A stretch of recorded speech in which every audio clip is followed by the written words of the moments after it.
kinetic energy equals half the mass times velocity squared. Force equals mass times acceleration. Or kinetic energy equals mass times light squared.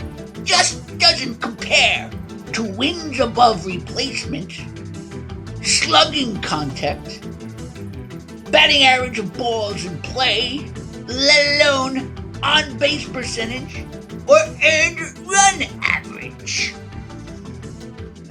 Hey everyone, this is Willow School coming to you from my lab, my man cave, talking all things baseball today and trying to actually take stats just like the metrics guys do and analyze it a little bit further, kind of dissect baseball into atomized or electrons or neutrons or protons and try to come up with even more value for players as we continue to really take sports in a scientific approach. Not that it always wasn't, but this is really just adding math on top of math.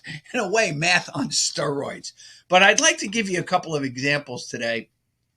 Specifically, Jerry Koosman, yes, all guys from the 70s I'm doing today, and Phil Niekro, the great Hall of Fame pitcher from the Atlanta Braves. And I delved into two particular years, and here's how I approached it. I know that I guess one of the themes that baseball metrics are talking about today is the fact that wins are probably given too much emphasis in a pitcher's statistical record on his resume.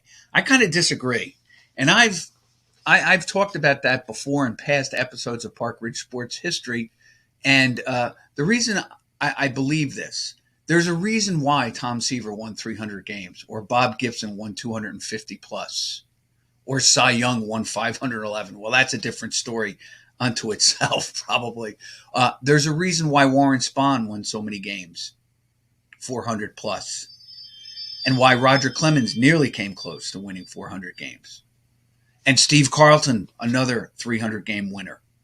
And why those guys stand out, yes, they're brilliant, talented pitchers, all-time greats. But there's a reason why they're all-time greats. And as I have opined on this show, I really believe that great pitchers become great pitchers because when they take the mound, the 8 guys behind them have a certain kind of, I don't know, I hate using this word, but a swagger, a certain kind of confidence or belief, not just in that pitcher, but in their specific performances on that day of the game, that brilliant pitcher is on the mound. And so I wanted to take 2 guys who have won 20 games in a season and lost 20 games in a season. And for Phil Niekro, who won 20 and lost 20 in the same season, I think you'll see where I'm coming from with this. Now, is this always perfect, what I'm doing? No, but I'm kind of trying to get into more aspects of really looking into, let's say, a pitcher's line, of innings pitched, runs, earned runs, strikeouts, walks, all the rest of it.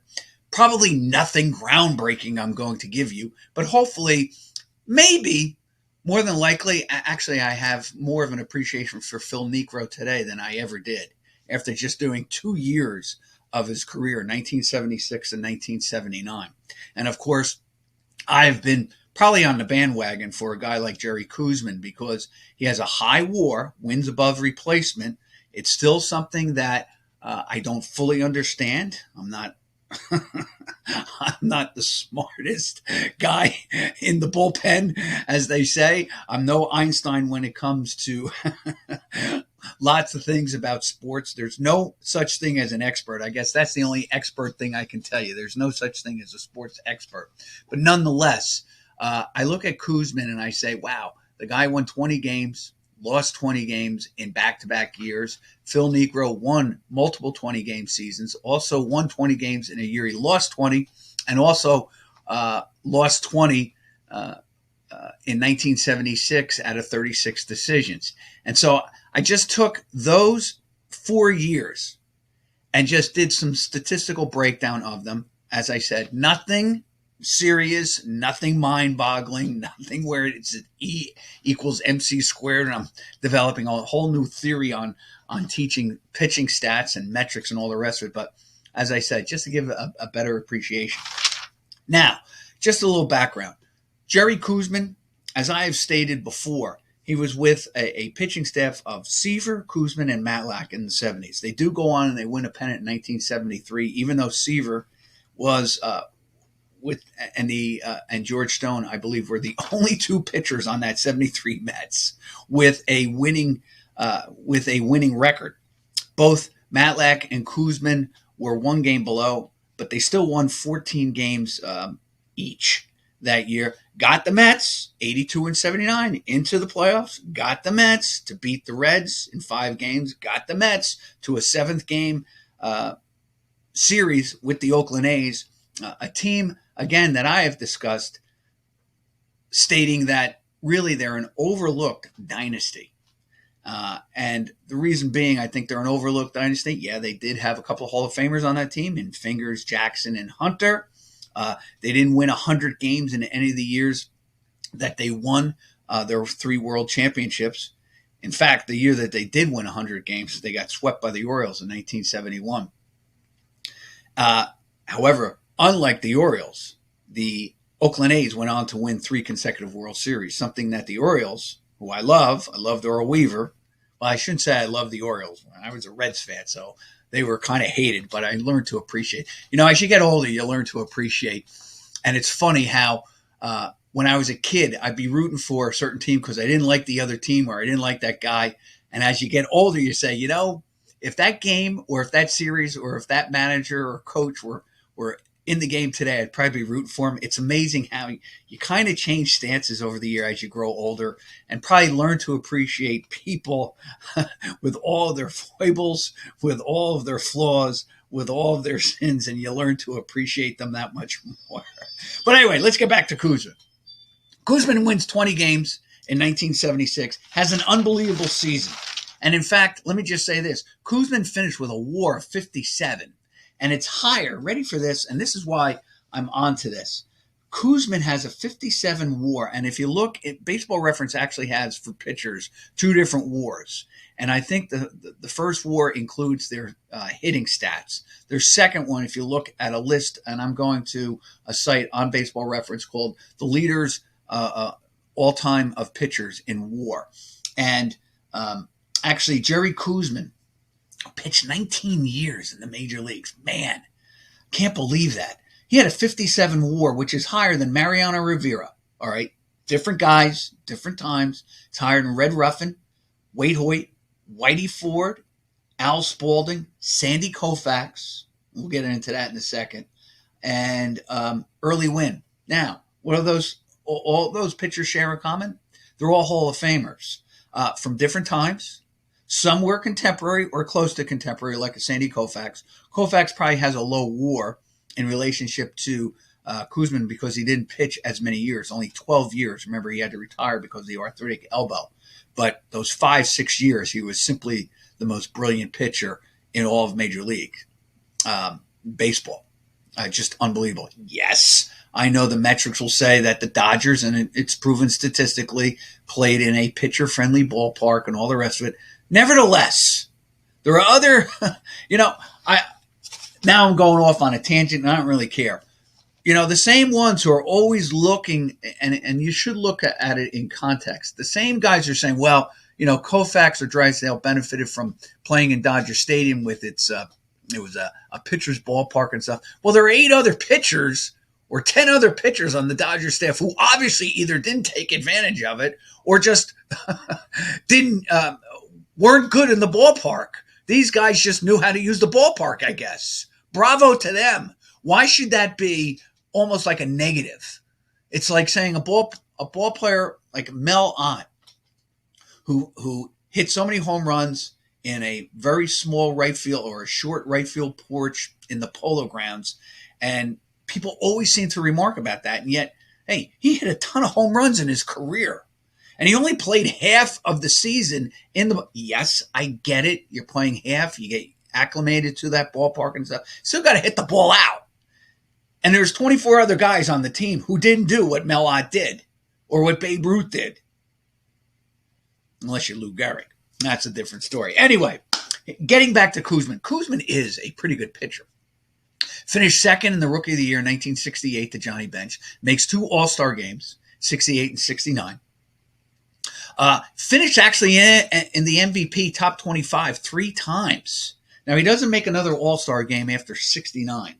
But that year, let's just do 1976. He finished second in the Cy Young to Randy Jones. And I actually feel that probably the writers, if they were looking at it today, they probably would have given it to Koosman based on the metrics. But you got to remember, Randy Jones, lefty pitcher, wins 20 games. I think he was even flirting at one point with 30 games that year because he got off to such a great start. I think he might have been just like Vita Blue, like, 13-1 or 17-3 at the All-Star break, kind of slumped in the second half. But nevertheless, probably the writers, maybe there might be an anti-New York feeling with some of them, but I really probably believe that because San Diego finished with a 72 and 90 mark, and Jones won 20 some odd games with them. I think it was 24 with the Padres, that sometimes you give it to the quote unquote guy on the poor team. And Jones deserved it. I'm not saying that, but probably based on metrics today, Koosman probably would have come out on top. Koosman that year pitched the Mets. He was 20-8 for the Met team that was had won 86 games. Remember, you still have Matlock on that team. You still have Seaver on that team. But without a doubt, Koosman was probably the most valuable player in 1976. And why do I say that? Well, because Koosman starts out, he actually pitched 2/3 of an inning that year. This is what I love about doing this show. Didn't realize he comes out in relief and throws 2/3 of an inning. He wasn't even in the starting staff against Chicago in April. Goes out and beats Bruce Koosman in his very first start, goes 9 innings, gives up 1 run. Now, I want you to remember this. The Mets scored 17 runs in that game. Keep that in mind.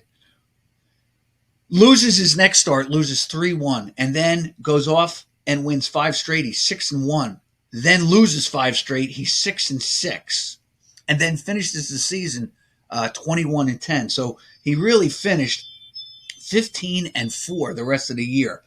In fact, after going 6-6, he wins his next 5 starts, then loses, then wins his next, ready for this, he's 11-7 on July 25th and doesn't lose again until September 21st.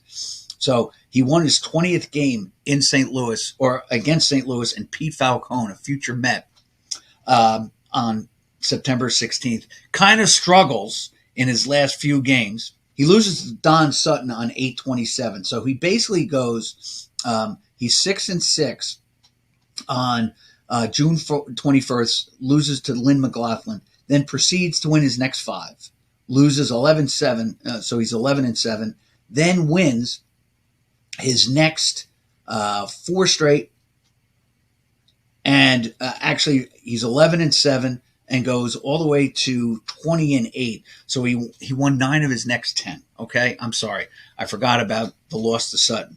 In that season, he goes 6-3 against guys who I would say had postseason awards and trophies, like a Hall of Famer. He beats Jim Cott. Actually, he beat Jim Cott twice that year. He loses to Don Sutton twice, future Hall of Famer. He beats Randy Jones twice. And actually, the second time they hook up, it's in San Diego. He pitched 9 innings, Koosman, gave up only 4 runs, and won the game 5-4. Beat John Montefusco. Actually split with Montefusco. And now why do I say Montefusco? Because he wins the Rookie of the Year in 1976.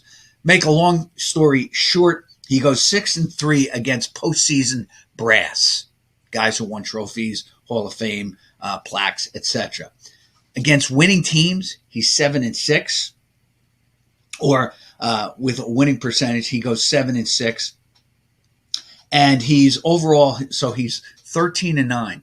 So he's 7-6 against other winning percentage or pitchers from whose teams finished with a above 500 winning percentage. Okay, 13-9 overall. Okay, good season. All right, does face some good pitchers. Actually, he faced Steve Stone, who's a future Cy Young guy, and records his 18th win. Couldn't beat Sutton, but he finishes the season 21-10. Now, here's where it comes into play about why I believe that pitchers do give that wins and losses for a pitcher are important. Okay, does Koosman give his team a chance to win? The answer is yes. All right, the Met offense in 1976. Let me just get this. All right, the Mets, according to finished 86 and 76. Actually, the Mets had the lowest runs per game, 332. Their scoring that year was 3.80. Let me just get this back, okay? So the Mets were 1, 2, 3, 4, 5, 6, 7.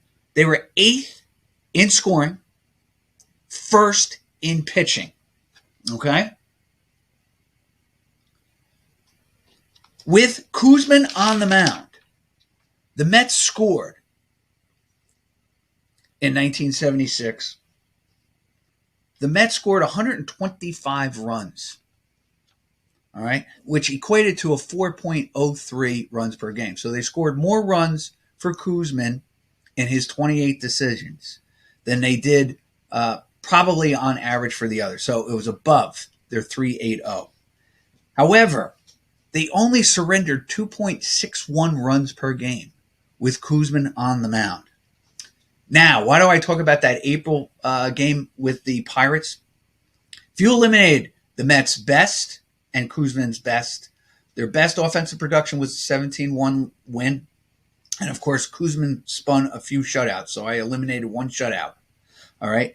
It brings them down to, ready for this, 3.62, which is below the 3.80 that they were averaging as a team. So they were actually scoring fewer runs for Koosman. And Koosman, actually, if you bring it down, his two best, his worst and his best, it brings it down to 2.61. Okay?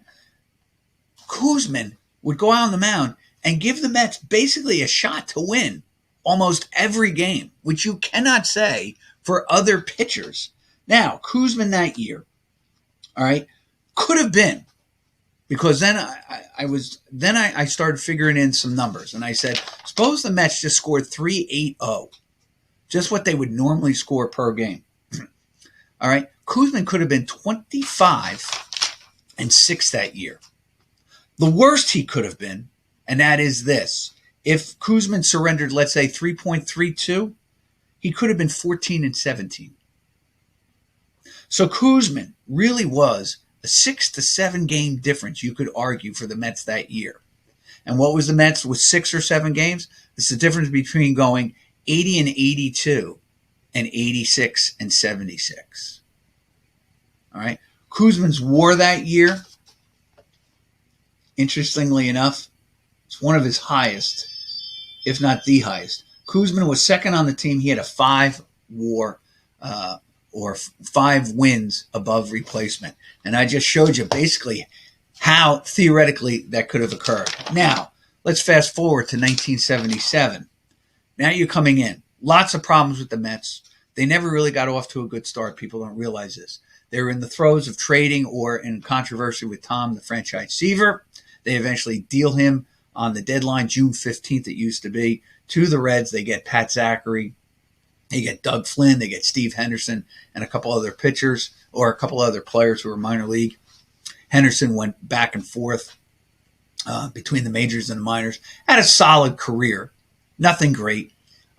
They got Pat Zachary, who had shared the Rookie of the Year in 1976 with Butch Metzger of the San Diego Padres.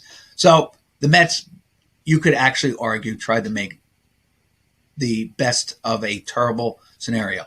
That leaves Jerry Koosman on the Mets staff and as the ace.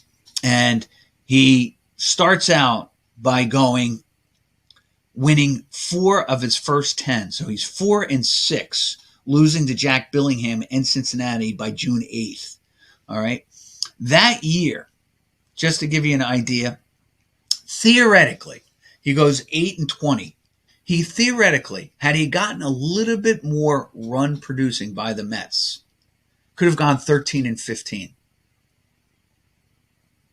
The worst scenario, he goes 7-22. But now you look at it, 13-15.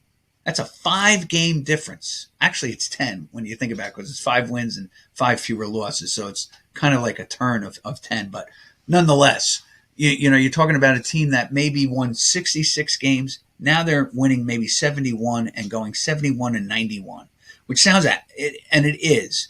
Psychologically, when you win 70 or above and you're terrible, it just is, to me, it's psychologically, all right, we won 70, 72 games. And then you start to figure out, okay, we're not that far away from being an 81 team and then making in the next stride and all the rest of it. But these are the guys that he lost to. And he does go, actually, he's 6-8 at one point. He actually beat former Cy Young Award winner Jim Lombard and actually faced him in back-to-back starts. All right. He goes 6-8. He beats him 5-3, then loses 3-1 to him. Then loses to Wayne Twitchell, then loses to Ray Burris, then beats Terry Foster and Bob Shirley, then loses to Tommy John, then loses to the Cardinals, then loses to Jim Rooker and the Pirates, then loses to Forsch, then loses to Tom Seaver when Seaver makes his visit back on the mound at Shea in August, then loses to Preston Hanna, Mark Lemongello, and on and on and on. So he was 8-11 at one point and lost his last 9.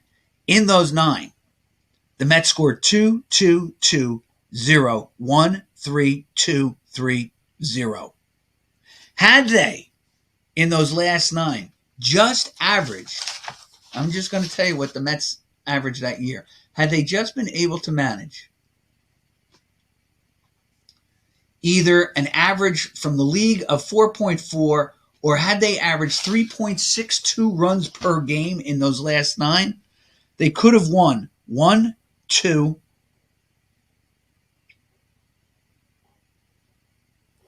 they could have won 2, potentially, maybe 3 more games. So now you're talking about a guy going 11-17. Okay? And it's just unbelievable. He pitched great. Mets just didn't produce for him. And in fact, that season, he allowed only, again, he gave the Mets a chance to win. He lowered, the Mets were 4.09. I want to see, no, I think the Mets had a better pitching than that. The Mets were 4.09 that year. Koosman, when he went out to the mound, was 3.75.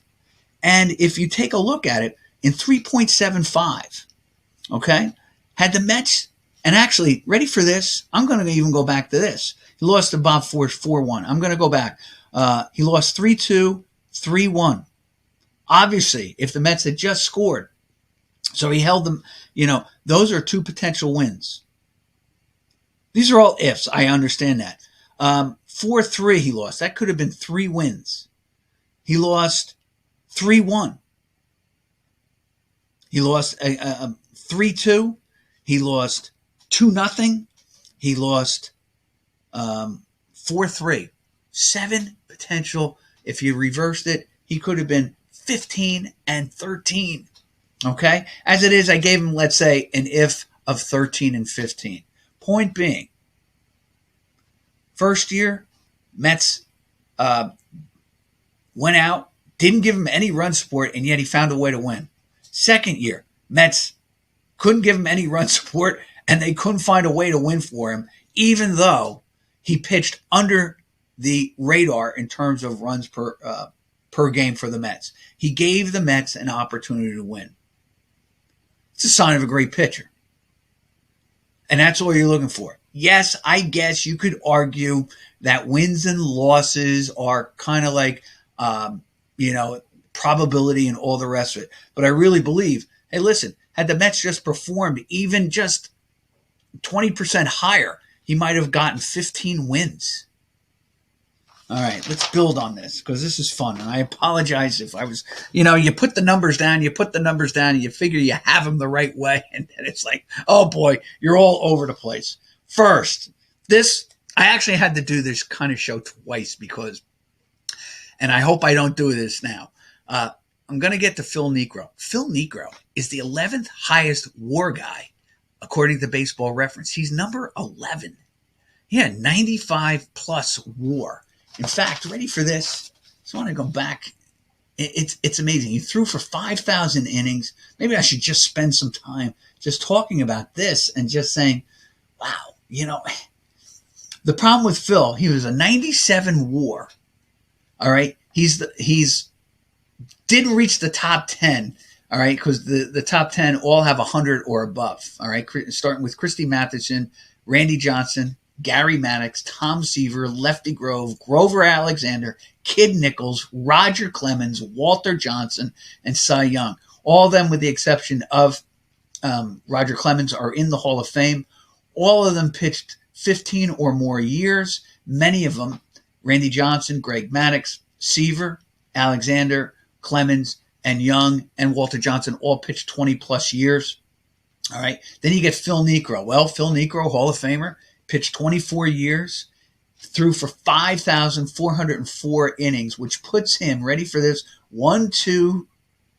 puts him third in the top 11. He's 3 of the top 11. Just incredible. And just to give you an idea, all right, these are the kind of years that he had. He's a 5-time All-Star, a 5-time Gold Glove, which I didn't know, Hall of Famer, won 318 games, all right? He's 18-26. He's 44 games above 500. He had a 3.35 ERA, all right? In context, yeah, he played in what they called the launching pad when I was growing up, Fulton County Stadium. And in fact, that comes into play in 1977 in one of his starts where the Reds scored 23 runs in a game and beat the Braves 23-9. And I'm going to talk about that. So in 1977, I'm talking about the year 77. I said 76. I meant 77. All right. Phil goes 16-20 with a 4.03 ERA. And I'm going to buffer that with or compare that to 1979. He goes 21-20 with a 3.39 ERA. Basically, 79 really does show. He actually led the league in, ready for this, in games started 4 consecutive years, 43, 42, 44, and 38. He also led the league in complete games in 77, 78, and 79, 20, 22, 23. Today, you'll never see a guy with a career of 20 complete games who's a decent pitcher.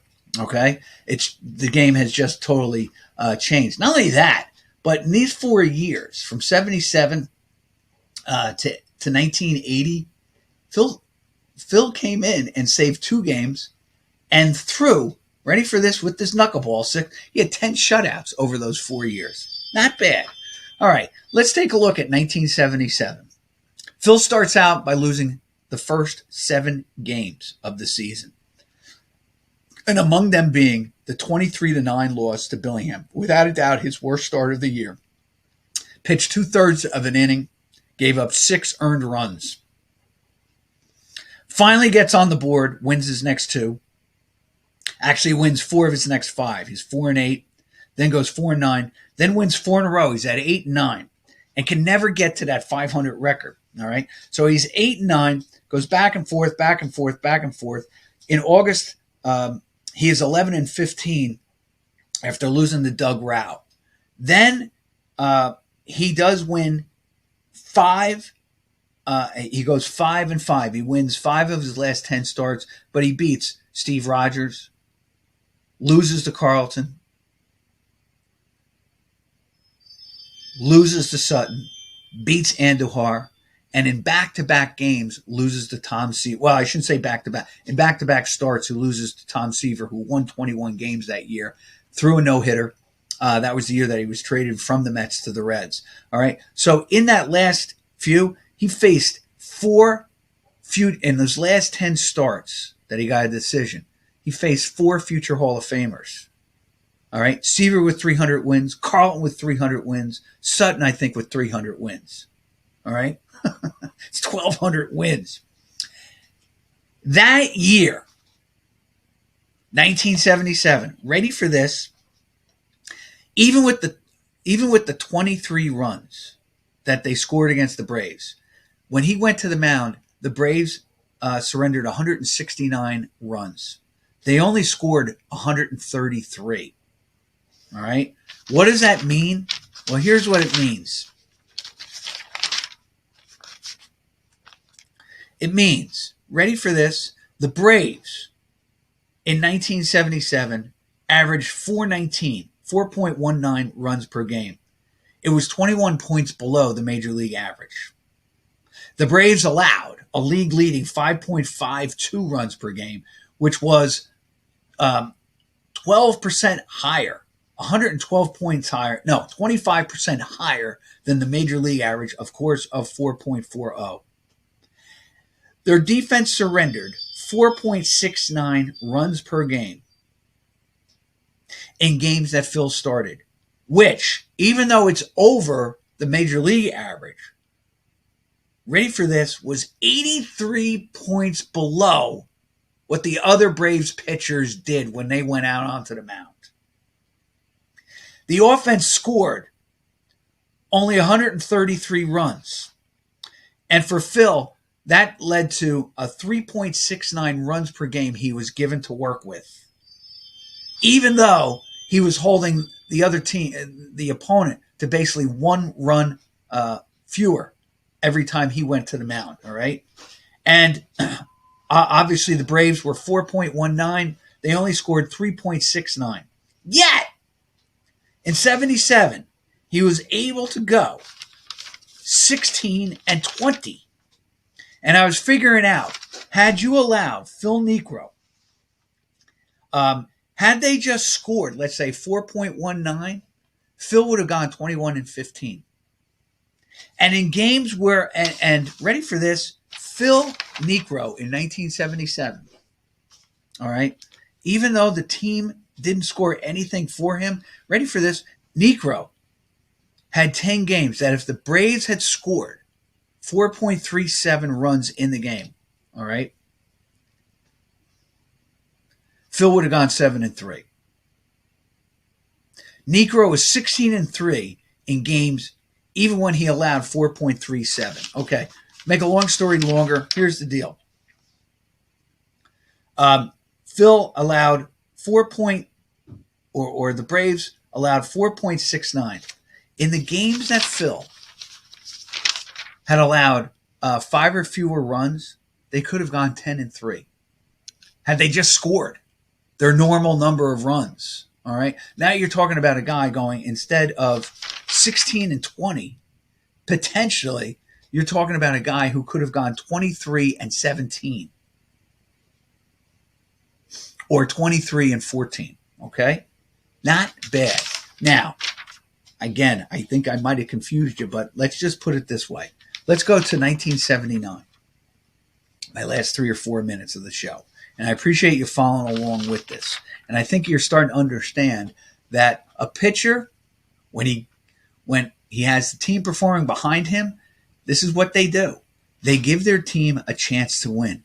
Even in Phil's terrible year, quote unquote, where he only won 16 of 36 decisions, he gave the Braves about 13 opportunities outside of his 16 wins to win the games. And the offense didn't produce for him. Or the defense surrendered too many unearned runs, etc. Okay, but for the most part, it's about the offense not doing their job. All right, and in 77, all right, he's facing guys like Andujar, Jack Billingham, of course, one of my personal favorites because he has such a great World Series record. He faced Koosman, he faced Cott, he faced Seaver. He actually beat Seaver 5-4. On the 4th of July, and then lost it. I actually remember seeing that game on TV, by the way. I believe, on Monday night, and I remember seeing that game. So he was actually 1-2 against Seaver. Not bad because the Reds did win 88 games, okay? Now, let's flash to 1979. I was figuring this out. Ready for this? I want to make sure about this, just to get this in. On 9/26, Phil wins his 20th game. He beat his brother, Joe, to go to 20-20, even his record. All right. And I was looking at the numbers again. All right. And the Braves, Major League average, let me just see if I have this. I apologize, and I'm going back and forth, and all the rest of it. The Braves, again, have the worst ERA, 4.77. I also think this is the first year that Bobby Cox takes over the team, 1979. All right. But in 79, the Braves, again, scored 4.18 runs per game. The league average was 422. Their pitching, the Braves allowed a league high 4.77. It was 55 points over the league average of 422. Okay, they had the worst. Niekro pitched to 4.37, which was 40 points below the Atlanta Braves pitching staff, even though it was 15 points higher than the major league average. Okay, but and the Braves scored 4.18. Now the major league record was 422. The Braves were 4 points lower at 4.18. Actually, they averaged 4.36 runs per game when Phil came to the mound. Now you could argue, okay, wait a minute, they averaged fewer in 1977. Now they're averaging the same. How come he's not winning more? Actually, he does, because he wins 5 more games. And here's the deal. Had they scored 4.36 in a number of the other games, instead of Phil Niekro being 21-20, I figured out he could have won 30 games. He could have gone. I think I have one, I go through a number of things where he could have gone 30-11. Could have gone 19-22 as well. He could have gone 30-11. I took the two together and added them out, those two. He should have probably have gone 24-16. On a Brave team, that was terrible. And in just the beginning, it was just the beginning of the Bobby Cox regime and future success for the Braves. I hope I dispelled any or gave you a simplistic look at WAR or an understanding of my personal thing about when pitchers take the mound. The reason why they win is because they have a certain presence. And that's what makes them Hall of Famers. That's what makes them the best of the current breed of pitchers. And that's why there are certain pitchers that just always seem to win. And maybe why certain pitchers always seem to frustrate you and either be mediocre or have losing records. This is Will O'Toole. Thank you once again for another episode of Park Ridge Sports History. Thanks, everyone. See you next week.